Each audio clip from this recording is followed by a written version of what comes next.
Oh, hey guys, what is up? This is Olivia Igwe coming live from London. If you guys are watching on a replay, like do me a hashtag style, I am so excited. I always do that. I realize that's so cool, but I'm actually so excited to share an awesome human being, Eric Horton, and you guys can see from the title how he cycled across Tennessee cycling. But I want to before we jump onto because he tried the optimal set, which was the drinks that help with like the focus, but also helped him with the cycling. I want to show that we actually connected. Was it 2 years ago now? Like A little over two approximately years. around Yeah. COVID on Clubhouse. And I will tell you this is so exciting. And you guys know I'm always on social media, but this is the first time I'm actually seeing Eric. Like, I know we connected on Clubhouse, which if you guys don't know, it was an audio app. It's still running to today, but doesn't have the same energy as it did before. And so through Clubhouse, connected through Instagram, you messaged me. I think we were in a room where I probably was talking or something like that, and then we connected. And I just want to show the power of being connected and still supporting each other, even if you don't know the person. So Eric, thank you so much for being here. Thank you so much for also our conversations that will not be shared here, but just to show that there is better way of building online and also nurturing relationships that can go for the last 2 years. And he's been sewing into me, I've been sewing into him.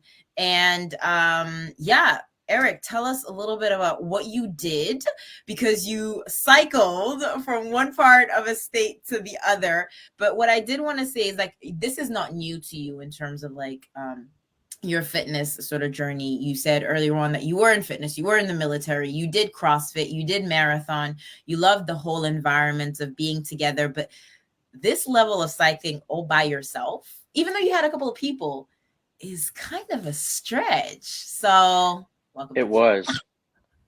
Yeah, no, it was a huge stretch. And in a lot of ways. And so some of it was personally, some of it as well as was professionally. There was a naivety behind it in some ways by taking the adventure because at first when I came up with the idea, I was like, a lot of veterans, who doesn't want to get behind a movement, right? And so I said, man, there's so many veterans that just don't know what's out there across the whole state of Tennessee. They only know Nashville or Memphis or Knoxville, but they don't know there's so much in between there. And I thought, man, let's do something different. Let's just bike right across Tennessee. And the arrogance in that adventure was because I thought, well, I've always been fit. I've always, where the mind goes, the body follows. So Of I course. kind of generally, feel good after fitness. So for me, it was just about maintaining that continuity. And then taking that on, I did, there were so many things that I just didn't consider. One was, hey, spring, rain showers, April showers bring May flowers. Yeah. And I thought I was trying to avoid the heat. But in doing so, I actually, out of 18 days, 14 days, it rained a lot. And the temperature was something, in the military, Yeah. we had this the phrase that said, if it ain't raining, we ain't training.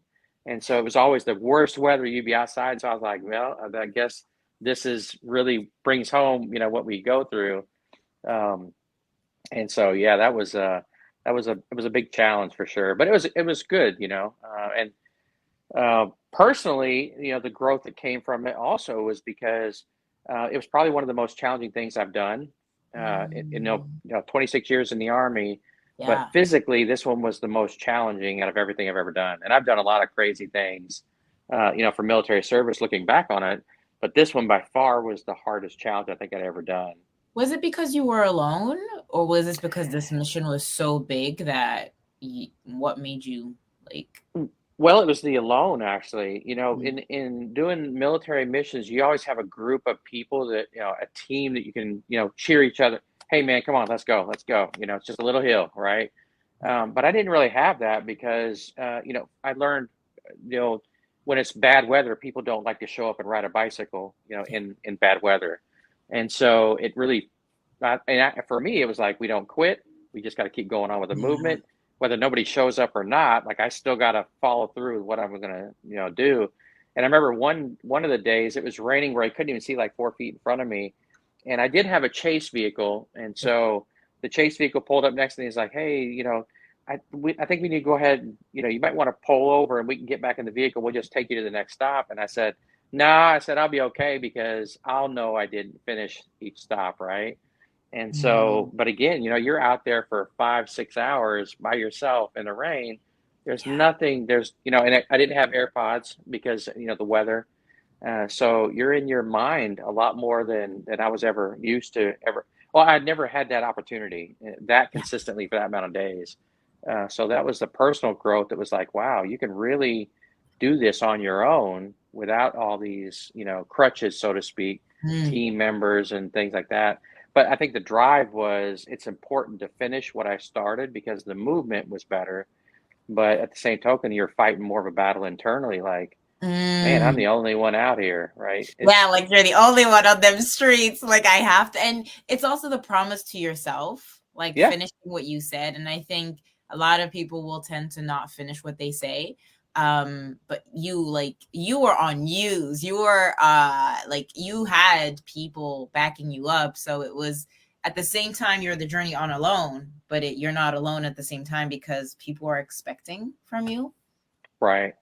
And then, you're not alone either. And so with like fitness for me, even I've taken supplements all over the place, Yeah. but this time I was like, man, I want to do something different. I don't know. And then me and you started all because we met at Clubhouse and Yeah. your fitness and that, the supplements that you're using.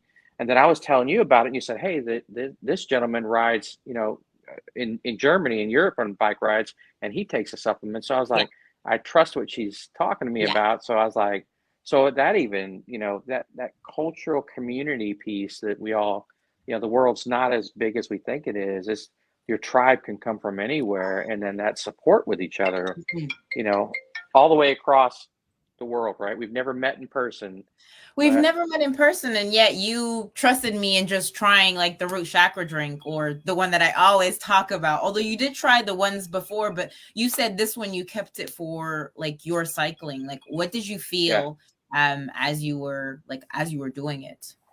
Yeah, so what I had noticed before in the past, I'm glad you actually brought that up. So in the past, normally when I would do, whether it's 100 miles, marathons or things like that, like I was dead by like 3 o'clock or 4 o'clock. As soon as it's over, like you're dead. You're spent emotionally, physically, everything else.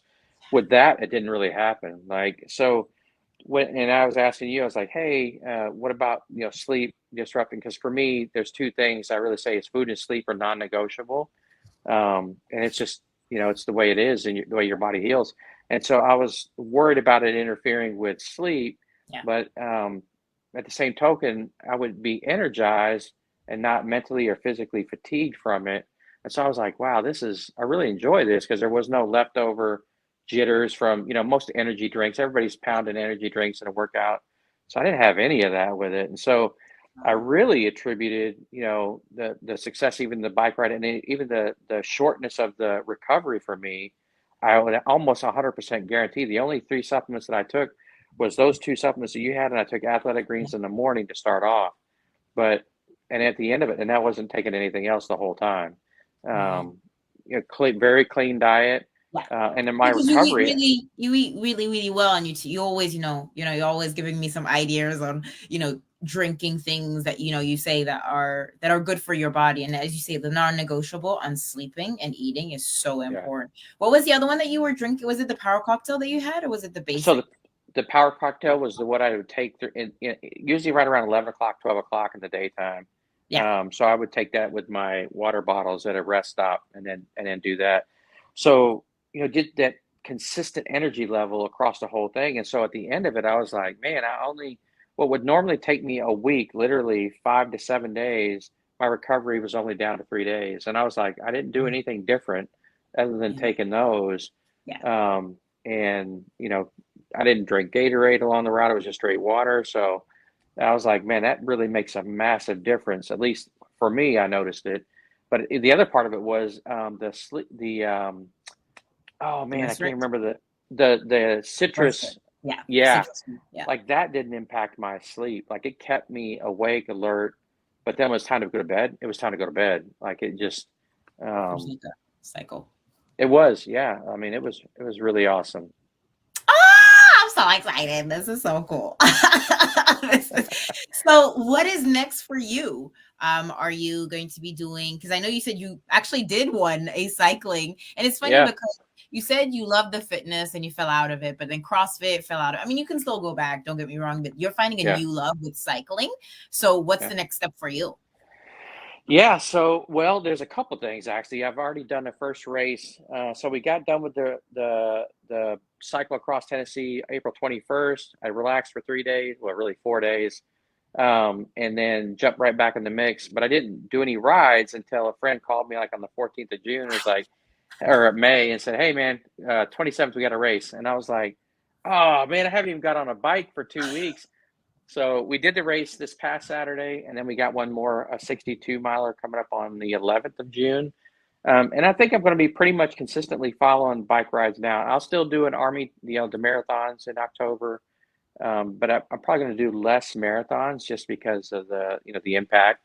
Yeah. And the bike, I've been able to enjoy more of the scenery, more of the people, and something that I really learned also, for example, the race that we just did on Saturday, I don't care how big people think that they are. I've seen people that I would say are pretty overweight, and they still get on a bike and ride. And I've seen, so what I've seen the past like 3 weeks is that's still a level of fitness, a pursuit that doesn't hurt the body that bad. Of course, if you're doing 100 miles or Tour de France, like your body's going to go through some trauma, um, but just maintaining a level of fitness, heart health, that you don't have to be athletic to do it, and that's kind of one of the big misconceptions. So for me, what I've seen is I really like the biking, and I'm going to pursue that because now when I'm riding, I get to see like I've taken some sunrise pictures that are unbelievable. When I'm running, I could never do that because you're just so Course. engaged. But on a bike now, like you could pull out your phone from the back and take a quick snapshot. And then And just like, oh yeah, that is actually really do.